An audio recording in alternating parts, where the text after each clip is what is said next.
Hi, my name's Nancy. And I'm Bob. Together with Lily and a few other friends, we're going to show you some of the most unspoiled fly fishing in North America, right here on the Yucatan Peninsula of Mexico. We'll look at all the species we like to fish here, and we're going to show you what equipment you need to do it. And Lily will share her expertise with us. There are quite a variety of species here, but we're going to focus on the ones we like to fish, and you can probably guess what they are. If you said tarpon, permit, bonefish, and snook, you'd be absolutely right. You can get here from just about anywhere. A number of airlines fly into Cancun and Merida from Canada, the USA, and Europe every day, and more are flying in all the time. The Yucatan Peninsula is surrounded by ocean on 3 sides, so it offers diverse fishing. There's a wide variety of accommodation available, depending on the location. In Cancun and Playa del Carmen at the southeast corner of the peninsula, luxurious resort hotels or villa rentals can satisfy the most demanding tastes. The South Shore fishing locations are most easily accessed from Cancun. Merida, the capital of the Yucatan, is a Spanish colonial city with an interesting historical district offering museums, galleries, and an endless variety of excellent dining and much more. It's a 4-hour drive from Cancun. In Merida, there are a number of international hotels, boutique hotels, and B&B accommodations. Some charming colonial homes, like these, can also be rented, with or without staff, for those who want total privacy and their own pool. Merida is a great starting point to access the North Shore fishing locations, some of which are only 30 minutes from the city.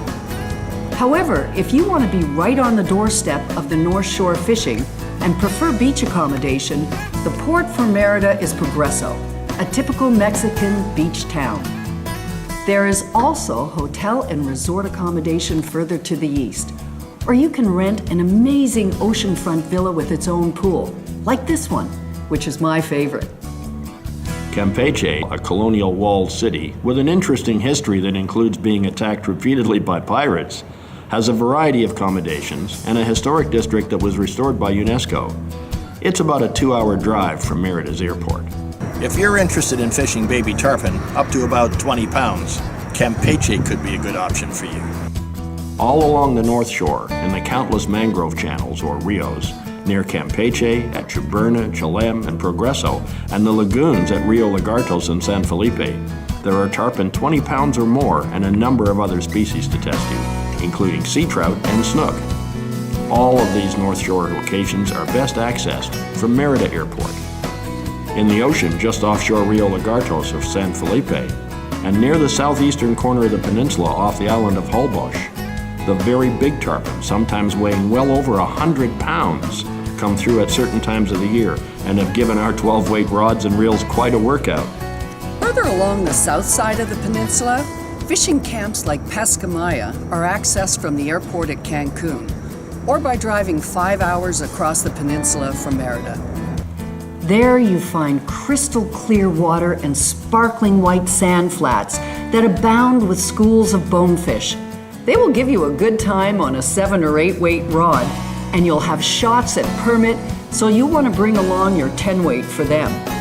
Tarpon are also to be found in the area, so there is an everyday opportunity for a grand slam. And further south, near the village of Xcalac by the Belize border, we fish permit, bonefish, and tarpon on some of the most unspoiled flats anywhere in the world, and you may not see another boat the whole day. Part of the reason the fishing is so great down here is that it hasn't been promoted as heavily as some other destinations. In fact, we probably shouldn't even be telling you about it.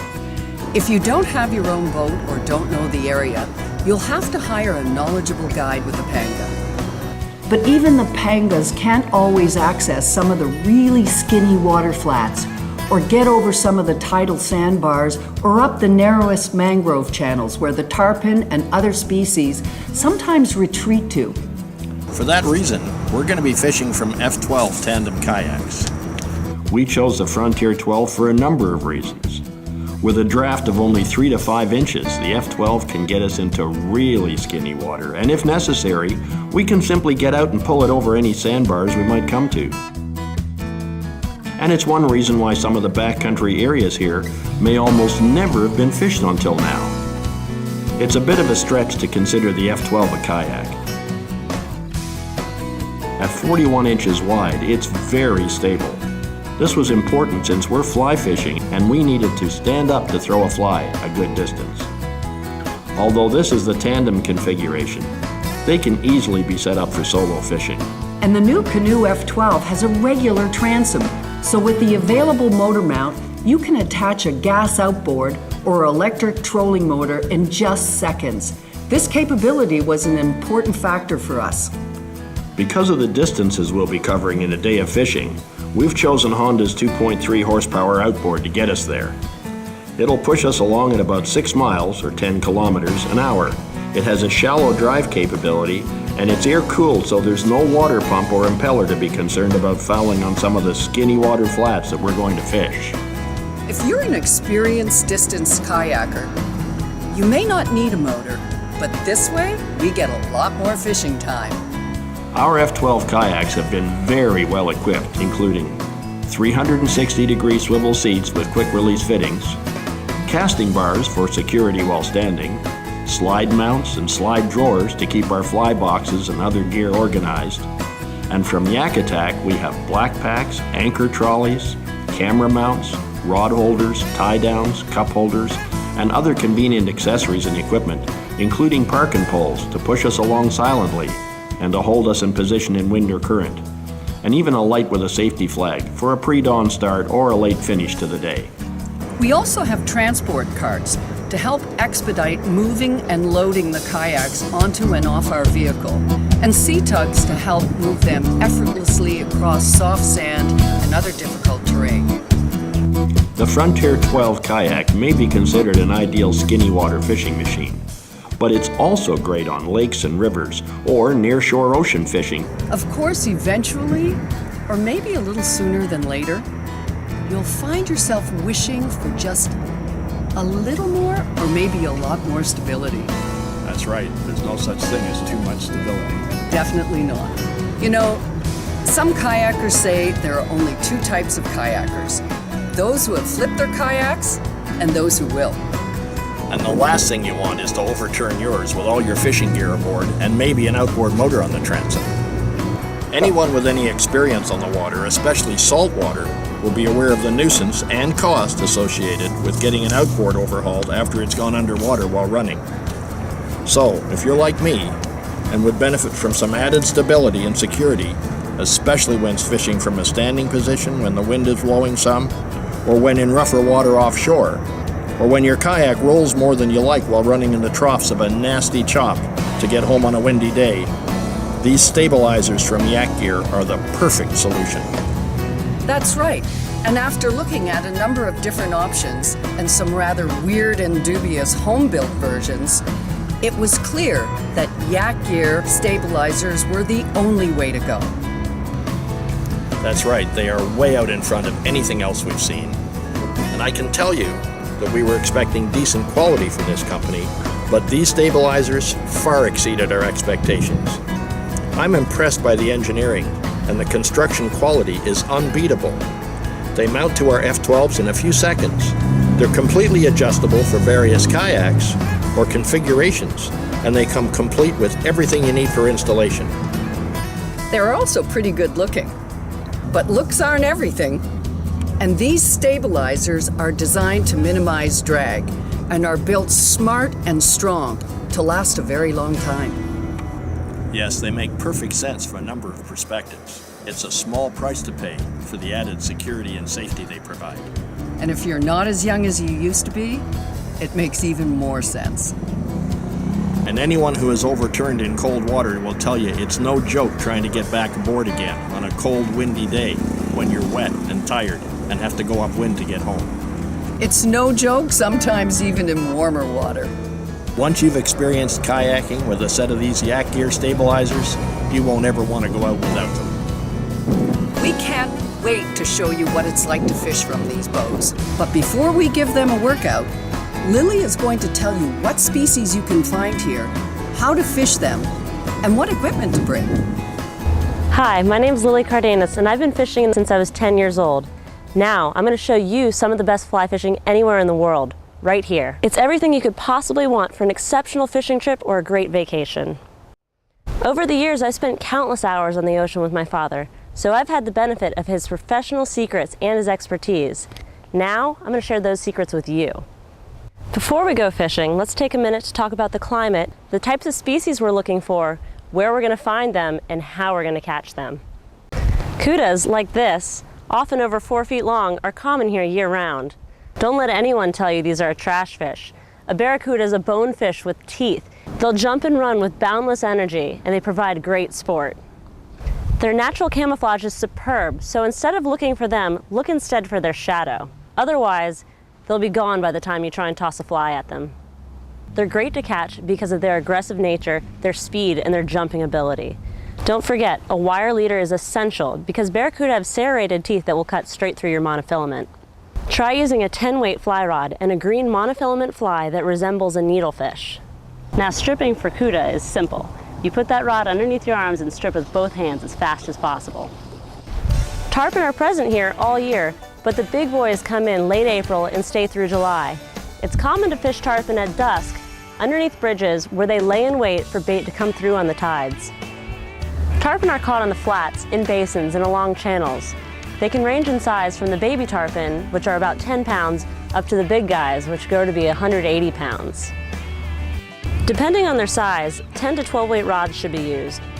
Your leader should be 9 feet long. Tarpon have an abrasive mouth, so use a section about 12 to 18 inches of shock tippet at the end of your leader to prevent cutoffs. Tarpon feed primarily on shrimp and small bait fish, so a 120-pound fish cannot extend much energy to feed for such a small piece of protein. So the best anglers will keep the fly in front of the fish for as long as possible, but the line has to be stripped somewhat to indicate the fly is alive. Now, permit are generally an offshore fish, but they come inshore to feed. They're most easily spotted on calm days in water 18 inches to 3 feet deep. Permit are the most wary fish on the flats. They average 15 to 20 pounds. Most people fly fish for permit with a 9 or 10 weight rod, 9 to 12 feet of leader, and a crab pattern fly. When fly fishing for permit, a new strategy developed over the last 10 years is that basically you shouldn't move the fly, at least until the fish sees it. And then the strip should be minimal so that the fly moves an inch or two at a time. Some anglers believe that a permit caught on fly is a lifetime achievement. Can you believe that this is the winter? It generally gets up to 70 or 85 degrees here, and then in the summer, 95. Bonefish average about 8 pounds. Though more plentiful in the Bahamas, they're much smaller and only average about 2 to 3 pounds, so it's much more exciting to fish them here. You just can't imagine the adrenaline rush when that big one takes off hooked up to your favorite fly. You can find them anytime the water temperature is between 70 and 90 degrees. Anglers find these fish feeding both solitary and in schools. 8-weight fly rods are commonly used with a fluorocarbon leader so it's less visible to the fish. Bonefish are crustacean eaters, so you want to choose a fly pattern that looks a lot like what they're eating. Bonefish like a longer strip, and the fly absolutely has to be on the bottom to get a bonefish to take, because bonefish will naturally pin their prey to the bottom before sucking it into their crushers.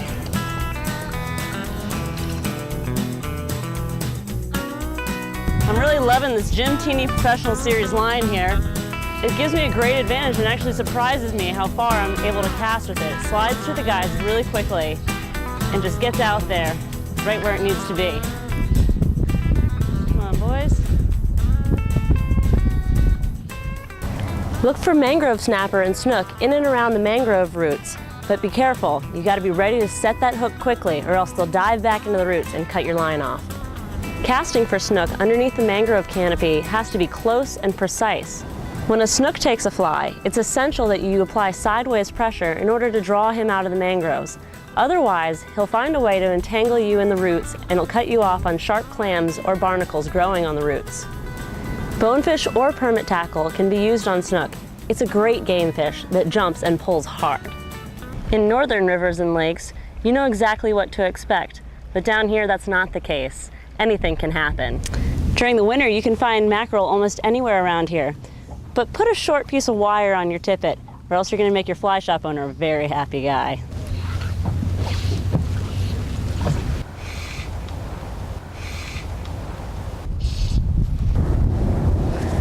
See, that's one of the nice things about fly fishing here. You can actually watch the fish take the fly. Just like that.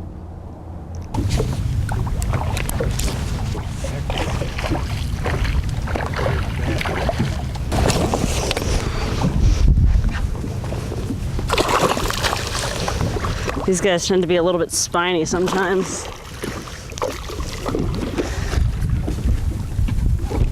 Oh, that's a beautiful fish. Oh, there's a legal tarpon release right there.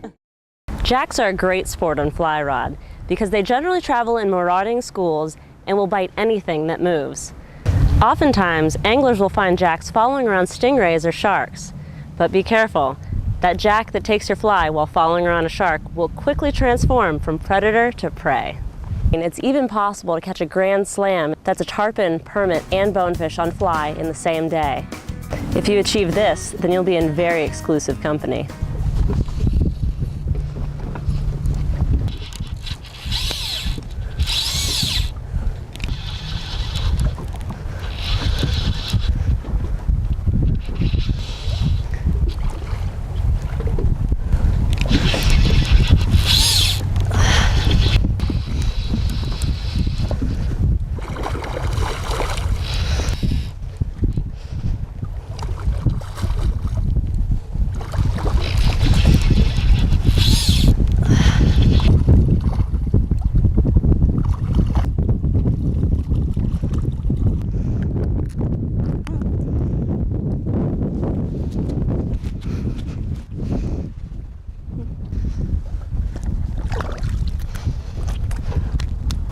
The best all-around fly rod is going to be an 8 or 9 weight. Whatever you use, make sure you have at least 200 yards of backing on your reel, because when you hook up to that bonefish, he'll take 100 yards without even thinking about it.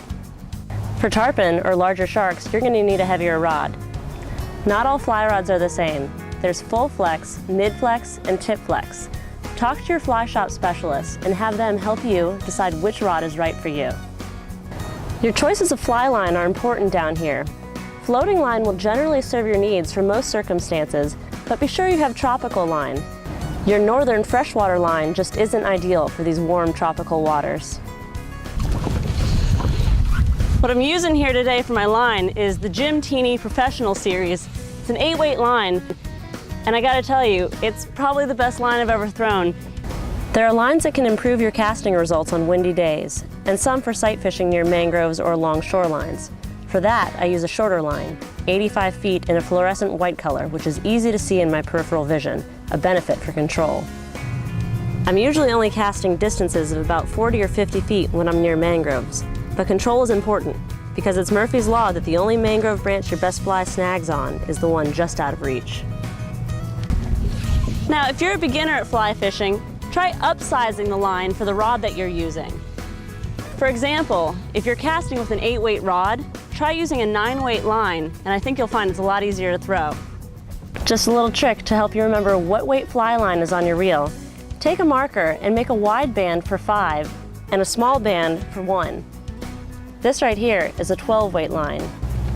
Your leader length can be anywhere from 7.5 feet for bluefish to 10, 12, or even 15 feet. And generally, 12 to 15 pound test with a heavier bite tippet tied on, up to 50 pound test.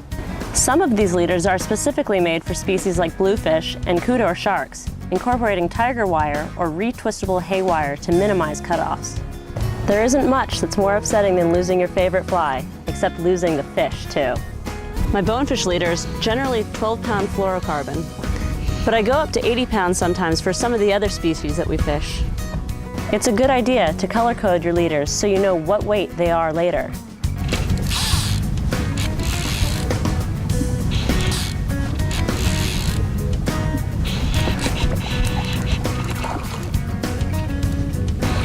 Just trying to shake that fly out.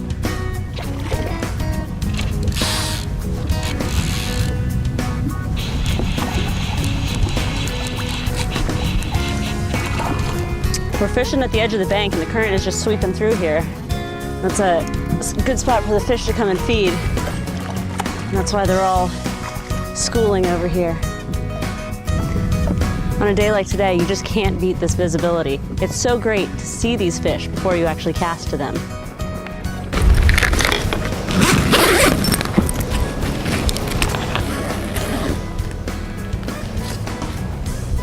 Some of the flies most favored by guides here are clousers in green and turquoise, some crazy charlies for bonefish, a few cuda flies like these look very much like needlefish in the water and prove irresistible, a couple of these in red for shark, some tarpon flies like these, and of course some crab flies for permit.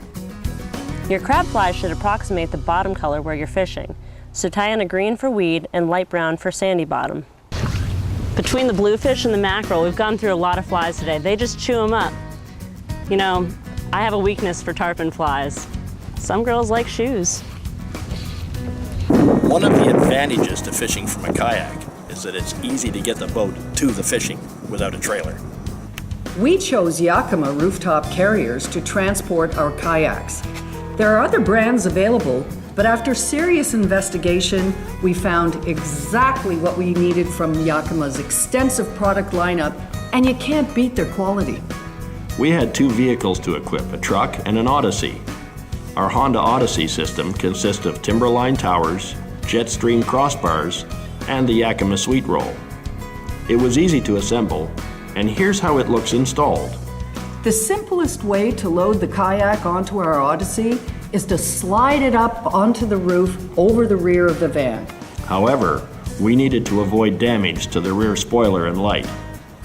YAKIMA sent us a bed extender for our truck installation that plugs into our towing receiver, and it has a padded crossbar, so we put that to work, and now we just lift the nose of the kayak onto the bar and slide it forward until it engages the YAKIMA sweet roll system. The sweet roll system has rollers built into the rear pair of pads, so the kayak easily rolls forward until it engages the front pads. It's just that simple. We also installed a kayak hoist in the garage, so the kayak is stored up out of the way overhead when it's not in use. And when we're heading out to fish, we just lower it onto the rooftop sweet roll system and secure it. YAKIMA provides excellent tie-down straps as part of their sweet roll system, so you will have everything you need. We also installed YAKIMA's locks on the towers and sweet roll pads, so we can leave these vehicles in remote areas untended with the carriers installed. The YAKIMA website lets you input the type of vehicle you own and then build your kayak carrier system with confidence, knowing that only the items which fit on your vehicle can be selected. And their unbeatable customer service and buyer-friendly website, they were the final reasons for choosing YAKIMA to transport our kayaks around some of the most rugged terrain anywhere.